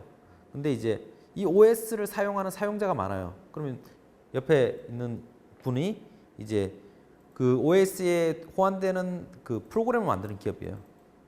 프로그램을 만드는 기업은 사용자가 많을수록 좋잖아요. 근데 사용자 수가 몇 명이에요? 많아요. 그래요? 그럼 우리는 여기다가 OS에 호환될 수 있는 프로그램을 공급하겠습니다라고 하겠죠. 근데 반면에 사용자 기반이 적다. 즉 말해서 시장 점유율이 적어요. 우리가 프로그램 만드는 건데 OS 사용하는 사람이 얼마나 돼요? 별로 좀 많이 줄었습니다. 그래요? 우린 다른 OS로 개발하겠습니다. 이렇게 되겠죠. 그래서 우리는 이렇게 인스톨드 베이스 사이즈가 크다. 고객 기반이 크면 보안제의 크기도 점점 커지는 그런 효과가 있어요. 사람들이 어답션하는 것뿐만 아니라. 그래서 이런 것을 바로 우리는 자기 강화 사이클이라고 그래요. 셀프 레인포스 사이클이라고 그러고요. 그래서 간접 네트워크 효과를 증진시키는 거예요. 인스톨드 베이스가 증가하면 초기에 있던 직접 네트워크 효과만 증가하는 것이 아니라 간접 네트워크 효과까지 증진시키는 연관성이 있다는 것을 의미를 하는 겁니다. 자, 그러면 이제 사용자 기반을 넓히려고 어떻게 해야 되겠어요? 처음에 많이 어떻게든 고객을 확보해야 되겠죠. 어떻게든 이런 인스톨드 베이스가 정말 중요하잖아요. 소비자의 효용에 영향을 미치는 건 기술적 가치 외에 네트워크 외부성이 줄 수 있는 가치인데 그 중에서 중요한 게 인스톨드 베이스 사이즈잖아요. 그죠? 그래서 초기 가격을 막 할인해요. 어떻게든 사게 만들려고. 자, 여러분들 여러 가지 많이 있죠. TV 뭐 홈쇼핑 같은 거 보면 일단 써보세요. 이러면서 일단 뭐 그러잖아요. 물론 이 홈쇼핑이 것이 하이테크 제품은 아니겠지만 일단 소비자들은 불확실하니까 받아들이기 힘들잖아요. 그리고 일단 써보게 만들면서 경험하게 만들면서 사람들한테 일단 썼다라는 그런 불확실성을 줄이고요. 그렇게 해서 고객 확보가 된다면 좋겠죠. 그죠? 그걸 기반으로 쌓여갈 수 있죠. 자, 그러면서 또 미니 생태계가 구축되죠. 어떻게? 셀프 레인포싱 사이클로 초기 고객 기반을 어느 정도 사이즈 해놓으면 보완제 하는 생산하는 기업들이 다 옆에서 도와줄 거 아닙니까? 그죠? 크기가 커집니다. 그리고 심리적인 포지셔닝이 생겨요. 초기에 그렇게 해놓으면 사람들의 입장에서는 어떠한 어느 정도 초기에 만들어 놓은 혁신적인 제품이면 그 기업을 머릿속에 떠올리게 되어 있을 겁니다. 자, 이런 부분이 중요한 거예요. 한 번에 뇌리에 박히는 것이 중요하거든요. 자, 여러분들 나비 효과라는 얘기가 들어본 적이 있을 거예요. 1972년에 에드워드 로렌즈가 얘기했는데 브라질에서의 나비 한 마리 날개짓이 텍사스의 토네이도로 가져올 수 있는가? 실제로 그럴 수도 있어요. 그러니까 처음에 어떤 길을 선택하느냐에 따라서 내 미래가 달라진다는 것을 의미하는 거죠. 이 하이테크 제품, 하이테크 시장은 특히나 그렇습니다. 처음에 아무것도 아닌 움직임이 마켓 쉐어들의 차이가 종국에는 큰 차이를 일으키는 겁니다. 이를 경로 의존성이라는 겁니다. 자, 새로운 결정은 이전의 결정에 의해서 좌우되겠죠. 그죠? 그래서 초기 값에 의해서 최종 결과가 바뀌는 그런 현상이 생기는 겁니다. 자, 어떻습니까? 여러분들 기차는 왜 요만해요? 기차 철로 사이즈가 이럴 수도 있잖아요. 처음에 큰 기차를 만들고 아니면 기차 사이즈가 이럴 수도 있잖아요. 근데 우리 기차 선폭은 딱 요만하다는 거죠. 왜 그랬습니까? 누가 만들었어요? 우리나라 사람이 이 정도 선폭이니까 이게 효율적이야 이러면서 기차 선폭을 그렇게 만들었을까요? 의외로 그렇지 않습니다. 영국의 철도 협계를 처음에 그렇게 만들었어요. 증기기관차 만들 때. 그러니까 그렇게 만들어 놓으니까 디젤차도 그 폭으로 된 거고 거기에 맞춰서 지금 고속철도 그 사이즈에 맞춰진 거예요. 그죠? 그리고 여러분들 코티 자판 여기 많이 쓰시잖아요. 왜 뭐 ASDA 뭐 이렇게 돼 있고 QW 이렇게 돼 있잖아요. 지금 사용하시는 그 컴퓨터 자판이 왜 그렇게 생겼을까요? 제가 알기로 왼손하고 오른손하고 균형을 예. 사용하는 균형을 동일하게 하기 위해서 2번씩 3번씩 예, 예. 근데 여러 가지 더 효율적인 게 있을 수도 있잖아요. 많이 쓰는 자판들을 그 두 번째, 세 번째 배치를 할 수 있을 거고. 코티 자판은 나온 지가 100년이 넘은 걸 겁니다. 아마. 오래된 방식이에요. 사실 드보락이라는 자판이 나왔어요. 그래서 코티 자판보다도 효율성이 한 30-40% 높아요. 그거에 익숙한 사람들은. 더 빨리 타이핑을 할 수 있고 더 빨리 칠 수도 있고 손도 덜 아픕니다. 근데 아직도 그거 쓰고 있어요. 왜 그럴까요? 이유는 간단해요. 처음에 그랬었으니까 익숙한 거예요. 이제 이걸 못 벗어나는 겁니다. 한마디로 얘기해서. 자, 이것이 뭐냐? 전환 비용이라는 겁니다. 전환 비용. 한 번 익숙해지면 도저히 벗어날 수 없는 그런 올가미와 같은 그런 비용이라는 겁니다. 자, 코티 자판 같은 경우는 이제 말씀드린 것처럼 오거스트 드보락이 1936년 워싱턴 대학 5개 주요 모음 자음을 중앙에 배치해서 코티에 비해서 10에서 40% 효율적으로 만들어 놨어요. 이렇게 드보락 자판은 이렇습니다. 이게 더 효율적인 거예요. 익숙하면.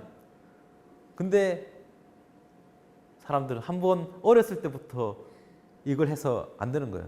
왜 그럴까요? 이 전환 비용이기도 하면서 동시에 여러분들의 학습 비용, 사용에 의한 학습에 의해서 코스트가 많이 줄어들었죠. 이미. 다시 저걸로 하려면 어떻겠습니까? 드보라고 바꾸려면 다시 또 노력을 해야 되고 바꾸는 노력은 훨씬 더 어렵습니다. 그래서 먼저 들어가면 중요한 거죠. 자, 전략적 시사점 세 번째로는 넥스트 빅싱을 추구를 해야 되는 수학 최정의 이러한 하이테크 시장에서는 1위가 아니면 의미가 없죠. 1위가 아니면 의미가 없습니다. 뭐 내가 아무리 좋은 기술을 개발하고 좋은 제품을 만들어도 이 하이테크 시장에서는 1위가 아니면 의미가 없는 거예요. 자, 너무너무 가야 될 길이 멉니다.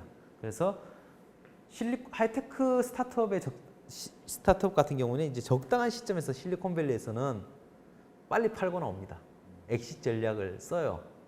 그러니까 물론 끝까지 가서 안 팔고 끝까지 가서 저기 페이스북 같이 끝까지 가는 경우도 있는데 중간에 파는 경우도 많습니다. 자기 1위가 안 될 것 같다면 빨리 기술을 넘기고 하는 것도 중요하다는 겁니다. 자, 경영 관리의 목표도 아까 얘기했던 전통적인 소비 시장이 체감하는 그런 그 경제를 가지고 있는 그런 전통적인 소비 시장에서는 아까 경영 목표가 뭐라고 그랬습니까? 효율적인 자원 관리라고 그랬죠. 그거보다는 이거는 1등 아니면 살아남기 힘든 구조에서는 한방, 그러니까 못 먹어도 고, 아니면 대박을 노리는 넥스트 빅싱을 추구를 하는 것이 중요하다는 겁니다. 일반적인 이론하고 많이 배치되죠, 그죠? 한방을 노리고 막 그렇잖아요, 그죠? 그렇지만 이런 부분이 중요하다. 문제는 통찰력과 비전인 거예요. 그냥 뭐 한방 노린다고 해서 그냥 아무렇지도 않게 그냥 운에만 맡기는 게 아니고 통찰력과 비전에 의해서 움직인다는 거예요. 향후 미래가 어떻게 움직일 거다라고 생각해서 누구보다 빠르게 선점을 해서 규모를 키워가면 그리고 이를 통해서 발전시키는 거죠. 카카오톡이 대표적인 거잖아요. 그죠? 자, 수학 최정의 법칙에 대한 새로운 관점에 대해서 한번 알아보겠습니다.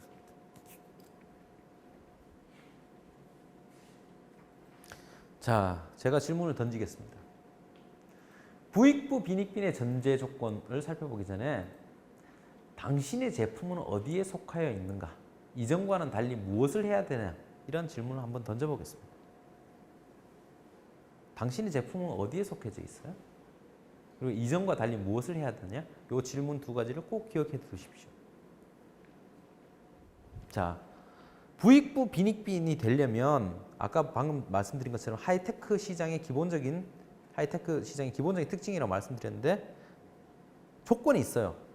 그냥 다 그런 게 아니고 첫 번째는 수학 체증과 수학 체감의 세계는 명확하게 분리되지 않은 경우가 많아요.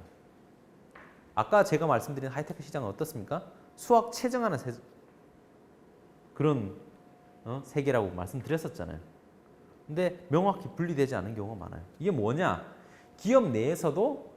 한 기업 내에서도 어떤 부서는 수학 체증하는 그런 특성을 가지고 있을 수도 있는데 어떤 한 부서는 그렇지 않은 부서도 있다는 거죠. 수학 체감하는. 예를 들어서 프로세스 베이스드, 한 거에 대한 효율성을 높이는 그러한 것을 개선하는 그런 부서에서는 수학 체증이 아니에요. 거기서는. 그죠? 옵티마이제이션이 중요하잖아요. 효율성 개선이 중요한 거예요. 반면에 신지식을 만들고 새로운 그 창의성을 가지고 생산하는 그런 부서의 경우는 그런 기획이 중요한 그런 부서에서는 아까 얘기했던 수학 체증이 중요한 거죠. 그래서 특성이 다 다를 수 있다는 거. 한 기업 내에서도 어떠한 부서는 수학 체증적인 성격을 가지고 어떤 부서는 수학 체감적인 특성을 가지고 있다. 심지어는 이것이 시간이 지남에 따라 가지고 수학 체증과 수학 체감이 다 다를 수 있다는 거예요. 초기에는 아주 수학 체증적인 성격을 가지고 있다가 점점 시장이 성숙되고 쇠퇴기가 되면 될수록 수학 체감의 성격으로 바뀌어 간다는 겁니다. 그래서 무조건 하이테크 시장이라고 해서 수학 체증만 있다. 그건 아니고 때로는 우리가 수학 체증과 수학 체감의 세계를 분리하기 힘들다는 것을 말씀드리고 싶은 거예요. 그리고 그래서 이러면 어떻습니까? 모든 시장이 반드시 승자의 독점으로 귀결되지 않을 수 있어요. 자, 이게 뭐냐면 승자 독점이라는 거는 한 기업이 다 먹는 거죠. 그죠? 그렇지만 이제 규모의 경제가 중요하긴 하지만 사람들의 수요가 다양해요. 뭐냐면 하나의 제품을 원하지도 않을 수도 있어요. 소규모의 예를 들어서 자기가 원하는 종류의 특징을 줄 수가 있는 거죠. 예를 들어서 뭐 게임 시장 같은 경우 나는 세가 제품이 좋아. 난 닌텐도가 좋아. 나는 뭐 예를 들어서 모바일 있는 무슨 시장이 좋아.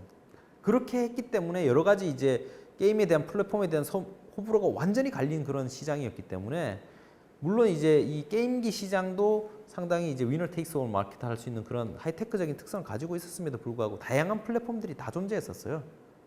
예를 들어서 뭐 소니도 있었고 닌텐도도 있었고 뭐 상당히 그 마켓 점유율도 바꿔가면서 동시에 공존을 했었습니다.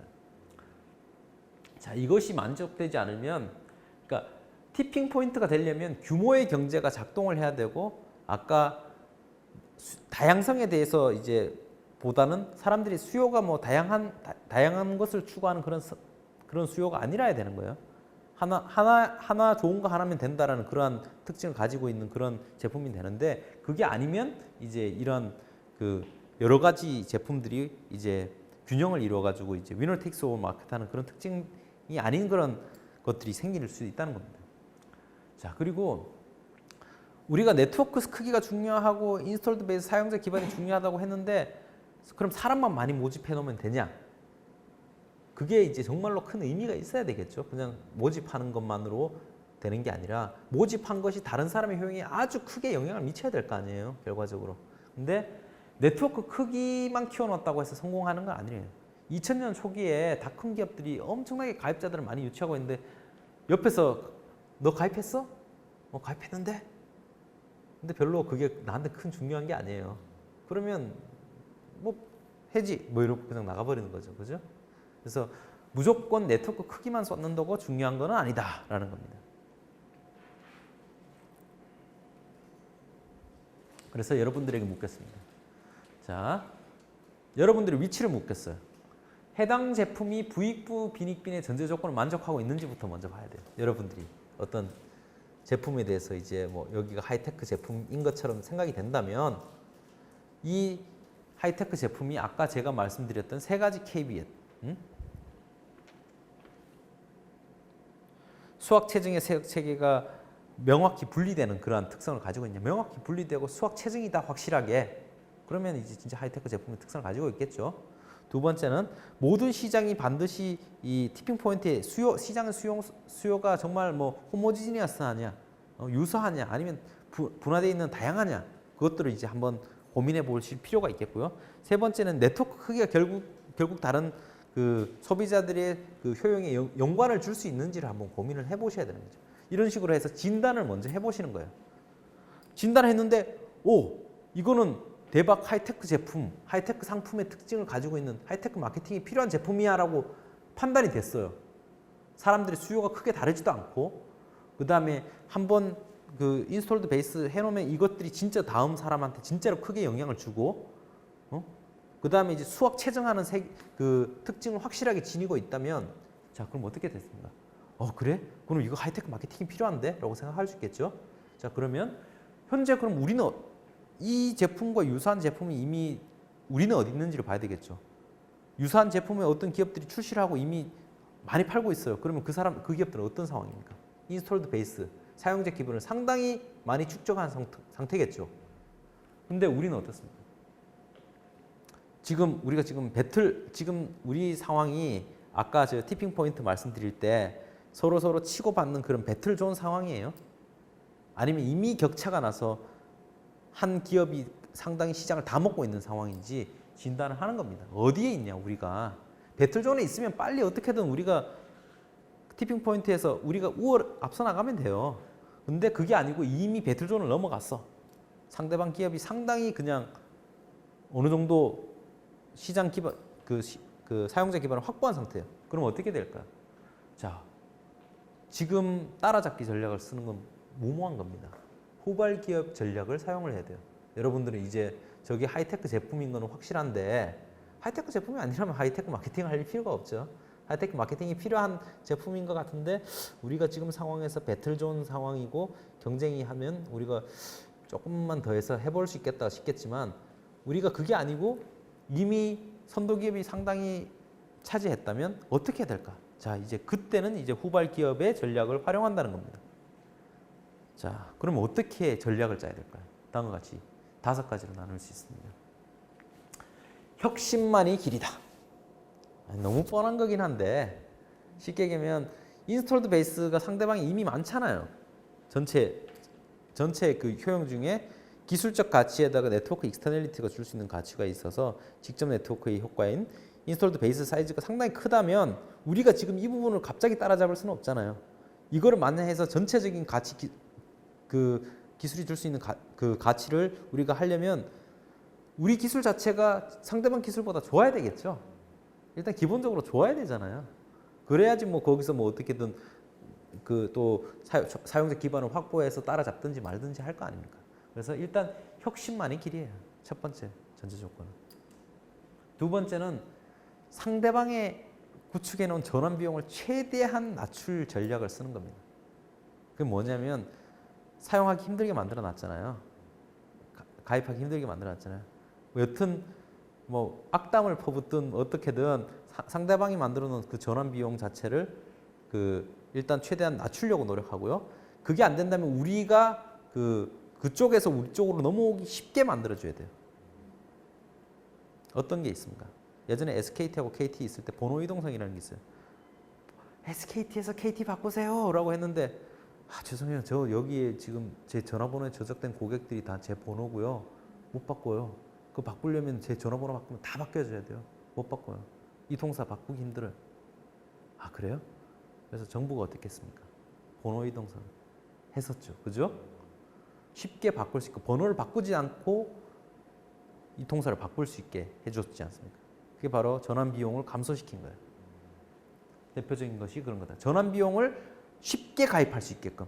남의 전환 비용이 높은 전환 비용이 있으면 나는 이제 쉽게 가입할 수 있게끔 해서 최대한 내 거를 쓸 수 있도록 만들어주는 거죠.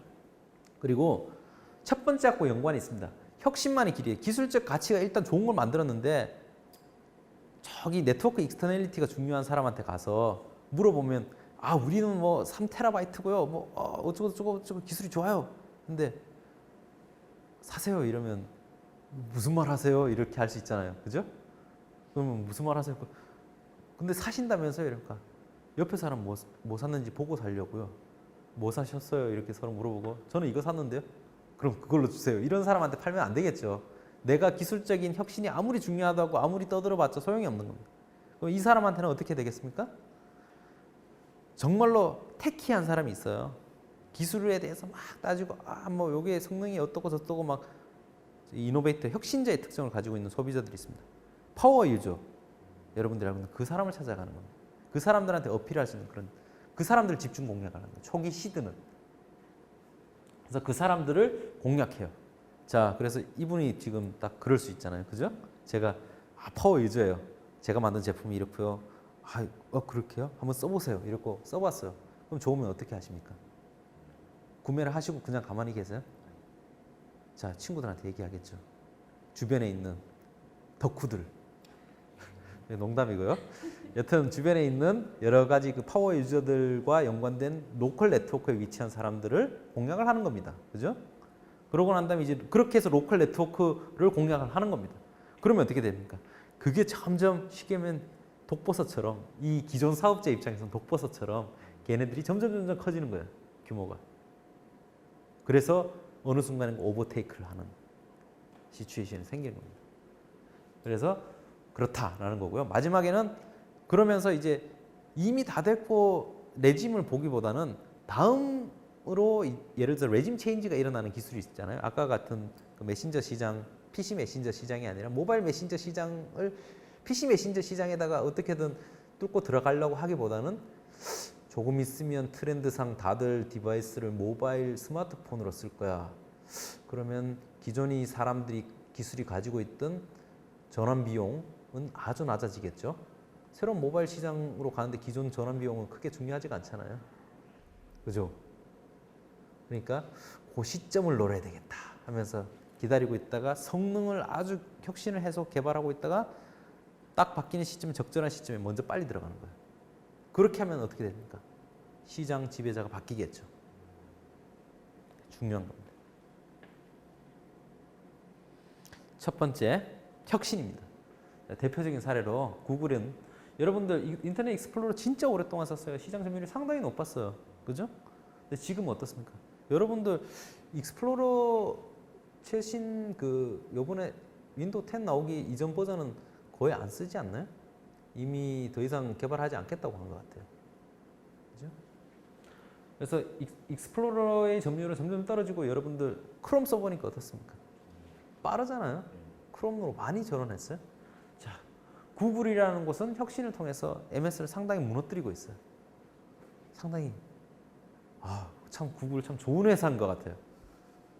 어떻게 했을까? 구글에서 어떻게 했을까요? 자, 안팎으로 내적, 외적으로 사람들로 하여금 아이디어를 샘솟게 만들 수 있는 그런 동기들을 펼쳤다고 합니다. 첫 번째로는 근무 시간의 20%를 자신의 프로젝트를 위해서 쓸 수 있게 했어요. 여기는 혹자는 여기는 이제 오프 더 레코드긴 한데 이제 이런 얘기도 있어요. 구글에 근무하는 사람들 말로는 내가 하는 근무 시간 다 쓰고 엑스트라로 20%를 더 쓰게 해준다라는 얘기는 있는데 뭐 실제로 믿거나 말거나 하긴 한데 일반적으로 이렇게 알려 있습니다. 저기 근무 시간의 20%를 자신만의 프로젝트를 위해서 사용하도록 장려하고요. 그리고 다음과 같이 여러 가지 동기들을 이제 외적 동기들을 만들었죠. 인센티브를 만들었죠. 보시면 돈을 주거나 상을 주거나 그리고 자기의 의견이 반영되게 해주거나 뭐 등등의 이제 인센티브를 하고 있습니다. Recognition Awards 같은 경우는 상을 주는 거죠. 혁신적인 아이디어 내는 직원한테. 그 다음에 구글 파운더스 어워드 같은 경우는 주식 보상이 있고요. 그 다음에 에센스 아이디어 컨텍스트 같은 경우는 콘테스트에서 발표해서 이제 알려지게 만드는 거고요. 이노베이션 리뷰 같은 경우는 이제 CEO한테 발표하면서 나의 가치가 이제 실제로 반영되게 만들 수 있는 거죠. 인정받게 할 수 있는 이런 장치들을 많이 둬서 혁신이 일어나기 쉬운 환경을 만들어줬다는 거예요. 예를 들어서 저런 인센티브가 없으면 말단 직원이 자기의 이노베이티브한 혁신적인 생각을 개발하려고 하겠습니까? 최대한 혁신만이 중요하다면 혁신에 걸맞는 그런 유인 체계를 만들어줘야 된다는 거죠. 창의성을 개발할 수 있도록. 그런 것들이 중요하다는 겁니다. 자, 전환 비용의 감소고요. 전환 비용의 감소 같은 경우는 이제 아까 제가 말씀드린 것처럼 절차적, 재무적, 심리적. 절차적은 절차를 간소화하는 거고요. 그 다음에 재무적인 부분, 돈을 적게 들게 만들어주는 거고요. 그 다음에 심리적은 아까 부분도 죄 짓는 것처럼 안 느끼게 만들어주는 그런 비용을 얘기를 하는 거죠. 그래서 획기적으로 낮춰서 락인된 기존의 기술에 종속된 그런 고객들을 뺏어오는 거예요. 살살 뺏어오는 거예요. 그래서 전후이동성 제도라든지 MS 워드 같은 경우는 이제 대표적인 걸로 이전에 있던 워드 퍼펙트라는 게 있었거든요. 워드 퍼펙트 사람들 잘 쓰고 있어서 이미 뭐 아이콘은 여기 있고 저기 있고 이런 거 다 있어 알고 있어 사람들은. 근데 워드 MS에서 그걸 만들면서 걔네들이랑 똑같이 만들었어 유저 인터페이스를. 적어도 위치에. 그러니까 비슷하니까 사람들은 쓰는 거예요. 그런데 좀 더 편한 게 있어. 그럼 갈아탈 수 있잖아요. 전혀 새로운 걸 내두고 사람들 보고 익숙하지 않은 걸 쓰라고 그러면 다들 싫어하겠죠. 기술자들이 가장 착각하는 것 중에 하나 그겁니다. 자기가 혁신적인 걸 만들었으니 내가 만들었으니 너희들을 써야 된다고 생각하는데 사람들은 의외로 불편한 걸 좋아해요. 불편하고 익숙한 걸 좋아해요. 그 부분을 명심하셔야 됩니다. 세 번째는 아까 말씀드린 것처럼 파워 유저. 자, 최대한 이제 우리가 속칭 얘기하는 덕후들을 노려야 되는데 이 파워 각 기술에 대해서 상당히 민감한 그런 사람들을 노려야 됩니다. 자, 그래서 리눅스 같은 경우는 이제 여러분들 상당히 파워 유저죠. 자기가 건드릴 수도 있고 오픈 소스니까. 그러니까 대표적인 걸로 이제 많이 썼는데 MS에서 개인용 PC에서는 상당히 방어를 잘했어요. 그래서 리눅스가 거의 점유하지 못했는데 데스크탑에서는 저기 MS가 윈도우가 다 먹었죠. 반면에 서버에서는 어떻습니까? 리눅스가 상당히 그래도 많이 올라왔죠. 그래서 서버 같은 시장은 파워 유저들이 있는 시장이에요. 사실은 서버 OS 같은 경우는. 네 번째는 로컬 네트워크 공략입니다. 가까운 실제로 뭐 마켓 시어가 얼마나 되냐, 뭐 전체 마켓 시어 중에 어떤 제품이 차지하고 있느냐 그것도 중요하겠지만 예를 들어서 가장 가까운 친구 사이에 어떤 그 관계가 더 중요하잖아요. 주변 나랑 정말 친한 사람들이 다 그걸 쓰고 있으면 그냥 그걸 쓰는 성향이 있잖아요. 그죠? 그래서 로컬 네트워크가 더 중요하다. 전체의 네트워크 사이즈보다도. 그래서 1차적으로 성장 중인 그리고 그 로컬 네트워크가 빠르게 커지고 있는 그러한 로컬 네트워크를 많이 공략을 해야 되겠고요. 그리고 그 사람들이 빠르게 성장하는 그 네트워크에다가 그 핵심이 되는 사람한테 심어넣는 겁니다. 쉽게 말하면 파워 블로거 같은 경우는 그런 거죠. 파워 블로거를 통해서 팔로우하는 그리고 그 팔로우하는 사람 수가 급증하는 그런 곳에다가 신제품을 심어넣는 겁니다. 그 만든 사람이 바로 저기 파워 유저인 거고요. 자, 여러분들 카카오톡은 우리나라에서 상당히 지배적인 그러한 그 모바일 메신저 서비스인데요. 반면에 세계적으로 봤을 때는 어떨까요? 카카오톡 어디 있죠? 한국에 있죠. 저기 88%. 근데 딴 데는 어디 있어요? 없어요. 아쉽지만 없습니다. 보시면 대부분 이건 뭔가요? 왓츠앱. 그죠? 그 다음에 페이스북 메신저가 상당히 많이 쓰고 있죠. 이런 형태로 이렇죠. 라인이 또 의외에서 일본에서 또 우리가 또 써주고 있고요. 자, 그럼 카카오톡은 어떻습니까? 그 결과가. 처음에 이제 그 먼슬리 유저 증감 속도가 아주 상당히 높았는데 지금 점점 떨어지고 있어요. 그냥 지방 세계적인 수준에서는 지역적인 그냥 모바일 메신저 서비스에 그치고 있습니다. 자, 그러려면 어떻게 될까요? 극복하려면 카카오 서비스를 쓸 수 있을 만한 그런 파워 유저들을 공략을 해서 그 네트워크에다 실어야 되겠죠. 쉽게 얘기하면 마치 바이러스를 퍼뜨린 것처럼 아까 같은 그런 과정을 거쳐야 될 겁니다. 로컬 네트워크 중에 성장하는 네트워크를 찾고 카카오 서비스에다가 상당히 우호적인 그러한 파워 유저를 찾아서 혁신적인 서비스로, 혁신적인 기술로 승부를 하셔야 되는 겁니다. 자, 그리고 마지막으로는 넥스트 빅싱. 통찰력과 비전을 통해서 넥스트 빅싱을 선정하고 이에 승부를 해야 된다. 아까 그 저기 PC 메신저와 모바일 메신저의 차이를 얘기를 했던 거죠. 자, 쉬지도 않고 달려왔습니다. 자, 힘드시죠? 보통 이렇게 촬영하나요? 아니면 끊어주시나요? 아니면 어떻게 중간에 쉬기도 하시나요? 교수님마다 다 달라요. 아, 그럼 보통 쭉 가시죠? 대부분. 네, 쭉 가시는 분들도 계시고 3시간짜리나 한 번에 한 번 끊고 가시고. 일단 끝까지 할게요. 저희는 하고 그 다음에 발표할 때 안 하면 되고 어차피 45분 발표만 하면 되잖아요. 그죠? 네. 예. 자, 여러분들 하이테크 마케팅의 주요 법칙들에 대해서 살펴보겠습니다. 자, 켈리의 New Rules for the New Economy라고 해서 같이 12가지 법칙들이 많아요. 참 법칙들이 많습니다. 근데 보면 이 법칙이 그냥 대단한 법칙인 것 같긴 하지만 가장 공통적인 특징이 하나 있어요. 시간이 지나면 지날수록 논리니하게 증가한다는 거예요. 선형으로 증가하는 게 아니고 기하급수적으로 증가하는 모양을 띄고 있고요. 보시면 무어의 법칙 말씀드린 것처럼 무어의 법칙은 매 18개월마다 트랜지스터의 수가 2배로 증가한다는 거예요. 집적도가 2배 증가라고 하는 거고요. 자, 무어의 법칙은 매 18개월마다 트랜지스터의 집적도가 2배로 증가한다. 근데 자, 이게 그러면 이 사람이 뭔가 트랜지스터의 개발 속도를 알고 있어서 그런 얘기를 했을까? 죄송합니다. 이거는 인텔의 연구 개발 목표예요. 오히려 룰이라기보다는 목표인 거예요. 저 정도는 하셔야 됩니다 라는 겁니다. 목표를 설정해 놓고 거기에 맞춰서 개발하라고 하는 상황이에요. 그리고 저 무어의 법칙에 따라서 트랜지스터의 수가 집적도가 2배가 되면 어떻게 되겠습니까? 인근에 있는 여러 가지 이제 그 반도체 산업에 있는 다른 기업들이 그거에 맞춰서 개발 속도를 주겠죠. 개발을 하겠죠. 동기화시키는 시그널이에요. 쉽게 얘기하면 로드맵 같은 그런 겁니다. 말하자면. 그래서 이 법칙에 따라서 우리는 움직였어요. 그래서 어느 정도 순간이 되니까 이제 이 조건을 만족시키지 못하는 상황이 생겼어요. 이건 재료적인 특징으로 인해서 16나노가 밑으로 이제 선폭이 되면 더 정교화를 할 수가 없는 거예요. 왜냐하면 재료의 특징이 있습니다. 예전에 알루미늄을 쓰고 지금 구리를 쓰는데 예전에 제가 재료과였거든요.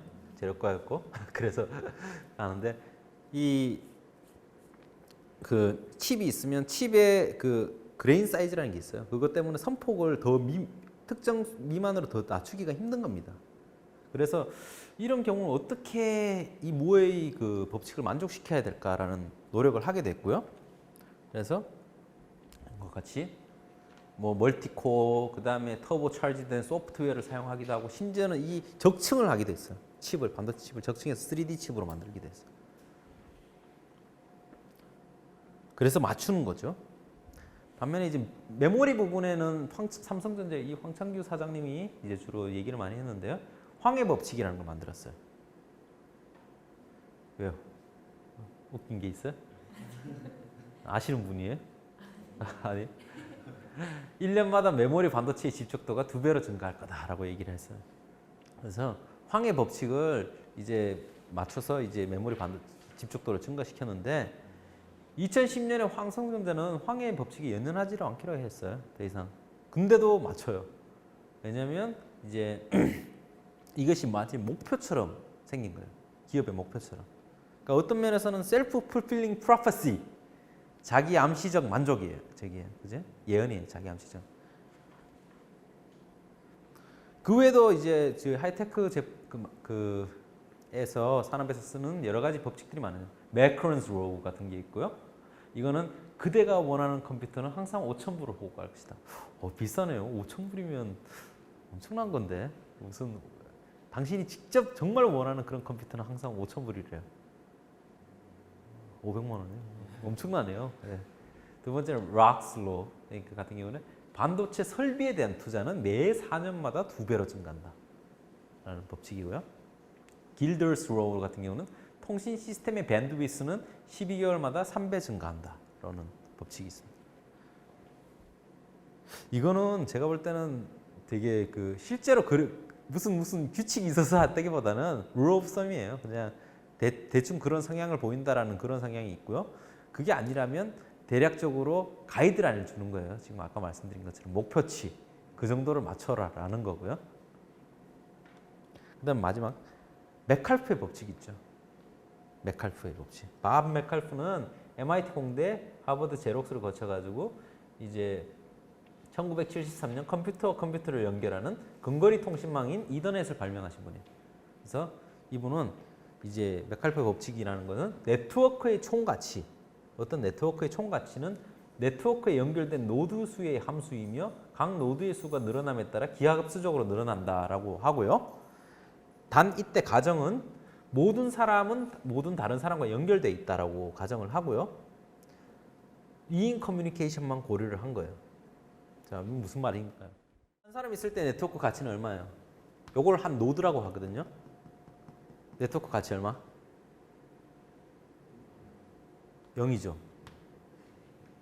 이렇게 있으면 어때요? 네트워크 가치.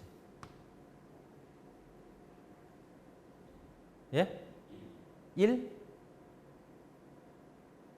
이 사람한테도 효용을 주고 이 사람한테도 효용을 주죠. 이겼죠. 그죠? 이러면 어떻습니까?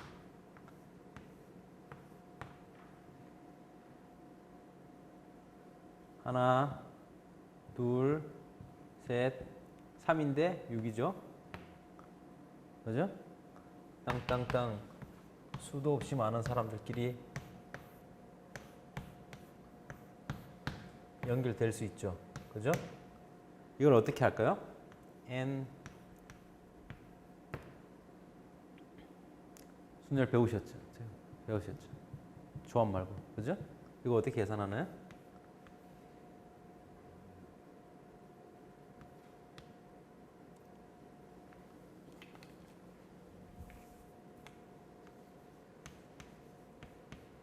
이게 되겠죠. 그죠? 맞나요? 그죠? 노드의 수고요. 요거는.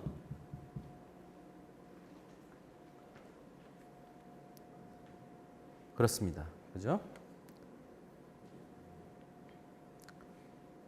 자, 이거는 근데 이제 네트워크라는 게 이와 같이만 나타나 있는 건 아니잖아요. 그죠? 어떻습니까? 네트워크는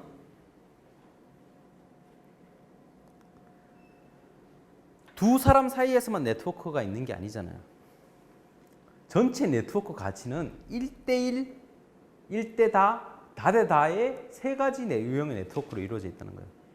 리드의 법칙은. 그래서 요것과 같이 요거는 보라색은 뭔가요? broadcast one to many.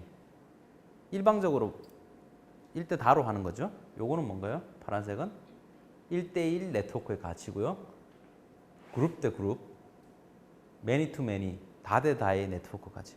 그래서 전체 네트워크 가치는 이 메칼프가 한 건 요거밖에 없는데 브로드캐스트 1대 다, 1대1, 그다음에 다대다 이걸 다 한 거예요. 그러면 네트워크 가치는 전체적으로 어떻게 되겠습니까? 훨씬 더 큰 값을 가지게 되겠죠. 자, 이런 리드의 법칙이 있습니다. 자, 여러분들 오늘 수업 시간에 여러 가지 많이 했었죠, 그죠? 네트워크 법칙, 뭐 그다음에 여기 여러 가지 하이테크 마케팅에서 사용되는 주요 법칙들, 그다음에 이제 우리가 거기에 맞는 그러니까 하이테크 수학 체증의 법칙에 대해서 새로운 관점으로 하이테크 시장 그 마켓이 만족시켜야 될 어떤 그 캐비엣 세 가지 가정 전제 조건들 같은 경우들을 살펴보시고 그 우리가 적용하고 있는 제품들이 실제로 그 전제 조건에 맞는지 확인하시고 그리고 거기에 걸맞게 우리가 지금 어떤 위치에 있는지 파악한 다음에 우리가 만약에 후발주자면 어떻게 해야 되는지 5가지에 대해서 살펴봤습니다. 그죠? 그리고 하이테크 마케팅의 전략적 시사점들도 봤었고요. 그 다음에 하이테크 산업에서의 특징의 이론적 기초로 수학 체증의 특징을 살펴봤었습니다. 자, 이 모든 것들을 좀 잘 정리하시면 될 것 같습니다. 그래서 중요한 거는 진단하고 이러한 특징을 잘 이해하시는 것으로부터 출발을 해요. 나중에 이제 여러 가지 마케팅 기법들을 많이 쓰는데 그런 것들이 기존 산업과는 다르기 때문에 이러한 특징을 이해를 못하면 적용이 안 되거든요. 그래서 이론적인 이런 수학 체증에 대한 기본적인 특징을, 신경제에 대한 기본적인 특징을 먼저 이해하신 후에 그 다음에 이제 적용하시면 될 것 같습니다. 자, 한 10분 쉬시고 그 다음부터는 이제 발표하는 것으로 하겠습니다.